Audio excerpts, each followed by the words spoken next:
Hello बच्चों, तो कैसे हैं आप सब। आई होप आप सब बहुत अच्छे होंगे, बहुत अच्छा कर रहे होंगे और जैसे जैसे एग्जाम पास आ रहा है वैसे वैसे आपकी तैयारी और मजबूत होते जा रही होगी। तो इसी चीज को ध्यान में रखते हुए हमने ये सोचा कि जो आउट ऑफ 90 क्वेश्चंस आते हैं कम से कम आपके 80 टू 81 80 अराउंड क्वेश्चन सही होने चाहिए। तो वो कौन से ऐसे यूनिट्स हैं जिसका मेजर कवरेज रहता है बायोलॉजी के अंदर इन नीट एग्जाम, वो हम इस वीडियो में देखेंगे। जिसके लिए मैंने जितने भी सबसे इंपॉर्टेंट यूनिट्स चैप्टर्स हैं जो आपके नीट 2026 में जिनसे सवाल आएगा ही आएगा, उसको हमने ऐड किया है।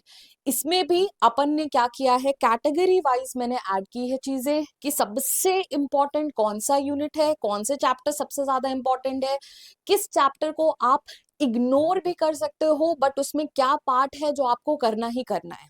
अच्छा, एक और बात, ऐसा हम शॉर्ट शॉर्ट तो नहीं बता सकते हैं कोई भी चीज की हाँ हाँ इस चैप्टर से इतने ही सवाल आएंगे। इसके लिए हमने क्या किया, जो प्रीवियस ईयर के पेपर्स आए हैं ना उनके पैटर्न को एनालाइज किया और उस एनालिसिस से हम ये रिजल्ट एक रफ आइडिया, रफ एस्टिमेट लेके आए हैं। तो आओ बच्चों देखते हैं कि कौन कौन से चैप्टर्स हैं जो आपके नीट 2026 के बायोलॉजी के सबसे इंपॉर्टेंट यूनिट्स में से हैं, जिसमें सबसे पहले आपका जेनेटिक्स और इवोल्यूशन आता है। इसमें से ऑन एन एवरेज 12 से 15 सवाल हर साल आते हैं। इसके बाद आपकी ह्यूमन फिजियोलॉजी आती है। ह्यूमन फिजियो से अप्रोक्सीमेटली 10 से 14 सवाल आते हैं पर ईयर, है ना। तीसरा जो सबसे इंपॉर्टेंट यूनिट आता है वो होता है इकोलॉजी वाला।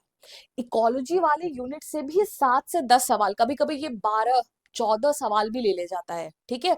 तो ये तीनों जो है ये आपके सबसे इंपॉर्टेंट यूनिट्स हैं जिसको आप बिल्कुल भी स्किप नहीं कर सकते हैं। अगर आपने नीट की तैयारी करनी है तो आपके ये तीनों यूनिट्स प्रॉपरली फुल्ली कंप्लीट होनी चाहिए। इसके बाद प्लांट फिजियोलॉजी आती है जिसमें से ऑन एन एवरेज 6 से 9 सवाल आते हैं। बच्चों को प्लांट फिजियोलॉजी थोड़ी सी डिफिकल्ट लगती है तो ये थोड़ी टाइम टेकिंग होगी, बट ऑब्वियस है। बट ये बहुत एक इंपॉर्टेंट यूनिट है तो आप इससे भी बिल्कुल भी स्किप नहीं कर सकते हैं। इसके बाद cell, the unit of life, और साथ में सेल साइकिल, सेल डिवीजन, ये दोनों चैप्टर से ऑन एन एवरेज 5 से 8 सवाल हर साल आते हैं। देखो बच्चों, की जो सेल चैप्टर है ना, इसका एप्लीकेशन हर जगह पे है जिसकी वजह से ये काफी इंपॉर्टेंट चैप्टर हो जाता है। Same goes for cell cycle. Cell cycle का थोड़ा एप्लीकेशन आपको जेनेटिक्स में भी लगता है, ठीक है, जिसकी वजह से ये दोनों चैप्टर्स काफी इंपॉर्टेंट हो जाते हैं। इसके अलावा बायोटेक और माइक्रोब, माइक्रोब बिल्कुल बच्चा चैप्टर है, बायोटेक भी इजी चैप्टर्स है। इनमें से आपके 4 से 7 सवाल हर साल आते हैं तो आप इन्हें, इन सारी लिस्ट के चैप्टर्स को बिल्कुल भी स्किप नहीं कर सकते हैं। इसके अलावा रिप्रोडक्शन की जो यूनिट है उसमें plant, animal, human reproduction, flowering plants दोनों का मैंने ऐड कर दिया है। उससे भी हर साल 4 से 7 सवाल आते ही आते हैं। इसके बाद डाइवर्सिटी वाली यूनिट, डाइवर्सिटी वाली यूनिट में बहुत नाम है, काफी एग्जाम्पल्स हैं, बट इसमें से हमेशा डायरेक्ट एनसीईआरटी से सवाल आता है। कुछ भी ज्यादा पढ़ने की जरूरत नहीं है, जितने एग्जाम्पल्स एनसीईआरटी के हैं वही पूछे जाएंगे। तो आपकी एनसीईआरटी डाइवर्सिटी के लिए थॉरली पढ़ी गई होनी चाहिए। बार बार आपको पढ़ना है, बार बार नाम याद करने हैं, एक दिन में नहीं याद होगा, इट विल टेक टाइम। और टाइम आपके पास अभी भरपूर है तो आप अभी से एक शॉर्ट नोट बना के नाम, जितने भी एग्जाम्पल्स हैं वो आप याद करना चालू कर दीजिए। इसके बाद अपना बायोमोलिक्यूल्स चैप्टर है। अब बच्चों, ये जो बायोमोलिक्यूल चैप्टर है इसमें से आप एंजाइम वाला पार्ट बिल्कुल भी स्किप नहीं कर सकते हैं।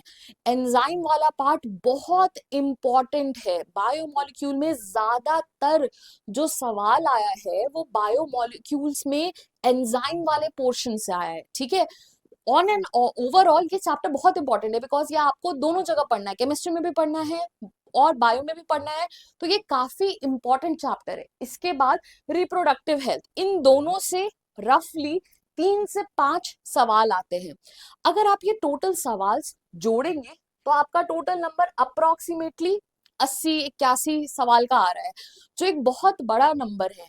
अगर आप इन सारे चैप्टर्स को थॉरोली प्रिपेयर करेंगे, बार बार एनसीईआरटी रिवाइज करेंगे, क्वेश्चन प्रैक्टिस करेंगे, तो आई एम श्योर कि आप आउट ऑफ 90-80 सवाल तो करके ही आएंगे। अब 1-2 सवाल किसी चैप्टर से कम ज्यादा हो जाएगा, इसकी गारंटी हम में से कोई भी नहीं ले सकता है, बट ये सारे पैटर्न हर साल यही सिमिलर पैटर्न रिपीट हुआ है, जिसमें से ये 3 यूनिट सबसे ज्यादा इंपॉर्टेंट है, तो आप इसे बिल्कुल भी इग्नोर नहीं कर सकते हैं। आई होप ये सारे पॉइंट्स को ध्यान में रखते हुए आप अपनी प्रिपरेशन करेंगे और इन सारे टॉपिक्स को बहुत अच्छे से पढ़ेंगे। ऐसे ही और इंफॉर्मेटिव कंटेंट के लिए हमारे साथ जुड़े रहिए।